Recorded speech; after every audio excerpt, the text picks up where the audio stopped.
আসতে একটু লেট হয়ে গেল, তার জন্য সরি, কারণ শরীরটা ভালো ছিল না যার কারণে। তো সন্ধ্যেবেলা বনফায়ারের সময় তো এখানে সবাই নাচানাচি করছিল, তারপর মুড়ি আর পকোড়া খেলাম, আর এদিকে এই বাচ্চাটাও খাচ্ছিল আমাদের সাথে। তারপর তো শুরু হলো বারবিকিউ। তো এখানে বারবিকিউটা করছে, তারপর আমরা একটু মেলায় ঘুরতে গিয়েছিলাম, ওখানকার মা মনসা পুজোর মেলা। তো যাই হোক, এই মেলাতে এলাম, তো মেলাটা একটু ঘোরাঘুরি করছিলাম, এখানে ফাংশনও হবে একটু পরেই। তো মেলা ঘুরে ঠাকুর প্রণাম করে তাড়াতাড়ি বেরিয়ে পড়েছিলাম। তারপর সোজা চলে এসেছিলাম আমাদের টেন্টে। তো দেখো এদিকে সবাই কিভাবে নাচানাচি করছে, তো ফ্যামিলির সবাই নাচানাচি করছিল, আর এদিকে দেখো আর বাইরে থেকেও কিছু লোকজন এসেছিল, তারাও আমাদের সাথে জয়েন করেছিল। তো সবাই মিলে খুব মজা করেছি।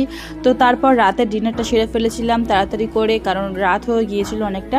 তো এদিকে ছিল চিকেন, রুটি আর ভাত। তো আজকের মতো ভিডিওটা এইটুকুই, দেখা হচ্ছে নেক্সট বারে।